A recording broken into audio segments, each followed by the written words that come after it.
Hello friends, आज class 10 से chapter लिया है हमने सिमिलर ट्रायंगल। एक प्यारा सा क्वेश्चन है, एक बेहतरीन क्वेश्चन है।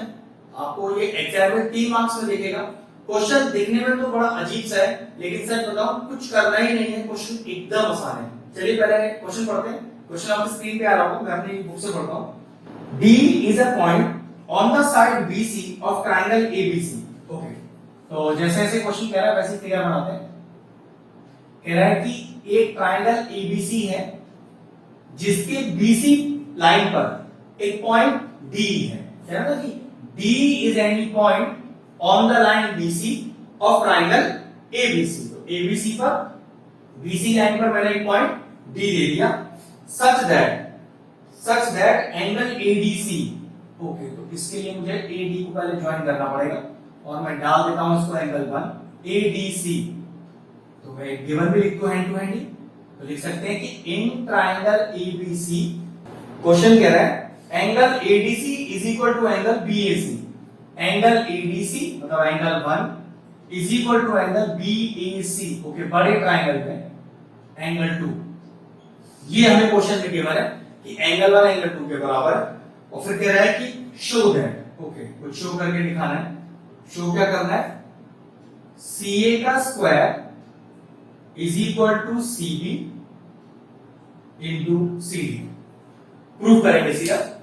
प्रूफ को स्टार्ट करने से पहले एक छोटा सा ट्रिक बताता हूं। सिमिलर ट्रायंगल का जब भी कोई क्वेश्चन आए, ठीक है, और टू प्रूफ में या शो करने में साइड से जुड़ा हुआ कोई रिलेशन गिवन हो, ऑब्वियसली बात है साइड से जुड़ा हुआ रिलेशन है ना, तो आप अगर रिलेशन को ना भी देखो और बिल्कुल परफेक्ट तरीके से पहले सिमिलैरिटी कर दो, उसके बाद कॉरेस्पॉन्डिंग साइड का रेशियो बराबर रख दो, गारंटीड है ये आपका आंसर आ जाएगा।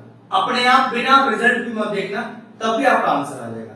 ठीक है, मैं इस रिजल्ट को देखता ही नहीं, मैंने आपको जो बोला बस वो करता हूं। क्या? प्रॉपर सिमिलैरिटी करता हूं और सिमिलैरिटी के बाद कॉरेस्पॉन्डिंग साइड का रेशियो रखता हूं बिल्कुल सही से। फिर देखना आंसर अपने आप आया कि नहीं। जबकि मैंने इस आंसर को देखकर सॉल्यूशन किया ही नहीं है अपना, मैं अपना सॉल्यूशन बिल्कुल वैसे करूंगा जैसे फॉर्मेट होता है। इससे आपको ये पता चलेगा कि किसी भी सिमिलैरिटी के क्वेश्चन में अगर साइड से जुड़ा हुआ कोई भी रिलेशन टू प्रूफ करना है आपको, तो उसके लिए टू प्रूफ देखने का जरूरत नहीं, करेक्ट सिमिलैरिटी करो और कॉरेस्पॉन्डिंग साइड सही से रखो। देखो करके दिखाता हूं। अब ट्रायंगल कौन सा है जिसमें देखो 1 और 2 दोनों आता हो, तो 1 के लिए मुझे ट्रायंगल लेना पड़ेगा ADC और 2 को यूज करने के लिए ट्रायंगल लेना पड़ेगा मुझे BAC। मतलब 1 के लिए छोटा ट्रायंगल और 2 यूज करने के लिए बड़ा ट्रायंगल। तो कौन से दो ट्रायंगल सिमिलर करने हैं? तो देखो जरा, मैंने लिखा प्रूफ, वैसे सॉल्यूशन भी लिख सकते हैं इसकी जगह। ठीक है, तो ट्रायंगल का नाम लिया, पहले छोटा ट्रायंगल लिखिए ADC, in triangle ADC and triangle BAC बड़ा वाला। अब ये क्वेश्चन अराइज हो सकता है कि सर आपने छोटा ट्रायंगल और बड़ा ट्रायंगल क्यों लिया, और छोटा ट्रायंगल आपने यही क्यों लिया, ये वाला क्यों लिया? तो भाई मैं वो ट्रायंगल चूज करूंगा जिसमें मुझे कोई चीज गिवन है। अब चेक करता हूं, अगर मैं ये ट्रायंगल लेता भी तो इसमें मुझे 1 गिवन नहीं है, 1 को मुझे इस ट्रायंगल का गिवन है, तो ऐसे ध्यान रखा जा सकता है कि कौन से दो ट्रायंगल सिमिलर करने हैं। ठीक है, तो छोटा वाला ADC और बड़ा वाला BAC। अब सिमिलैरिटी करने के लिए अगर उनमें दो एंगल्स भी मुझे मिल जाते हैं कॉमन दोनों के अंदर, तो बात बन जाएगी। तो चेक करो, एंगल 1 एंगल 2 के बराबर है। क्यों? एंगल 1 छोटे ट्रायंगल में, एंगल 2 बड़े ट्रायंगल में। और क्यों का रीजन? भाई ये तो रीजन क्या कुछ करने का जरूरत ही नहीं था, तो क्वेश्चन में ही गिवन है कि भाई 1 और 2 बराबर है। अब एक ऐसा एंगल देखो जो दोनों के अंदर मौजूद हो। चेक करो, अगर मैं एंगल 3 की बात करूं तो वो छोटे ट्रायंगल का भी एंगल है और वो बड़े ट्रायंगल का भी एंगल है, बिल्कुल है। तो लिख सकते हैं angle 3 is equal to angle 3 और रीजन लिख दूंगा कॉमन। जहां तक तो कोई दिक्कत नहीं, दोनों ट्रायंगल सिमिलर हो गए। क्यों हो गए? तो भाई दो एंगल्स आपस में बराबर है, तो पक्की बात है सिमिलैरिटी हो गई पूरी। तो कैसे लिखूंगा? Triangle ADC similar to triangle BAC और रीजन क्या लिखूंगा? AA criteria. ठीक है, सिमिलैरिटी तो हो गई।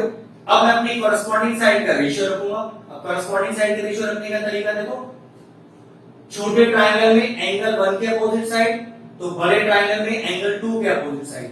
जो आपने सिमिलैरिटी यूज करने के लिए एंगल्स यूज किए हैं उसी का ही मैं यूज करने वाला हूं। चलिए, छोटे ट्रायंगल में एंगल 1 के अपोजिट साइड, तो फिर बड़े ट्रायंगल में एंगल 2 के अपोजिट साइड चेक करिए। बड़े ट्रायंगल में एंगल 2 के अपोजिट साइड कौन सी है? BC।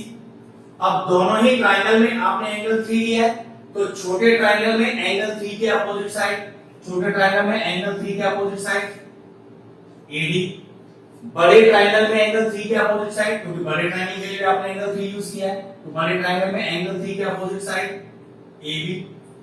छोटे ट्रायंगल की बची हुई साइड, भाई दो तो साइड आप ले चुके, आप AC ले चुके, आप AD ले चुके, CD रह गई है।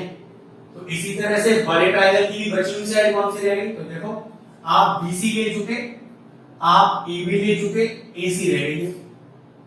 रीजन क्या लिखेंगे इसके लिए? ये जो आपने अभी किया, if two triangles are similar then the ratio of their corresponding sides are equal। कि अगर दो ट्रायंगल आपस में सिमिलर प्रूव हो चुके हैं तो उनकी corresponding साइड का रेशियो भी आपस में बराबर होगा।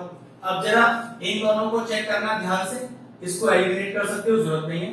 जरा क्रॉस मल्टीप्लाई करना, कितना आ गया? AC का square is equal to BC into CD। जरा चेक करो, मेरा आंसर आ गया? बिल्कुल आ गया। और ध्यान से देखो, पूरा क्वेश्चन सॉल्व करते समय मैंने रिजल्ट देखा ही नहीं कि रिजल्ट लाना क्या है।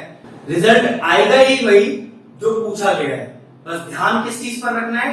अगर सिमिलैरिटी के क्वेश्चन में आपको प्रूविंग में या शो करने में साइड से जुड़ा रिलेशन निकालना हो तो आप करेक्ट सिमिलैरिटी करना और कॉरेस्पॉन्डिंग साइड का रेशियो सही रखना, आंसर अपने आप आ जाएगा। बस क्वेश्चन फिनिश हुआ, वीडियो फिनिश करते हैं।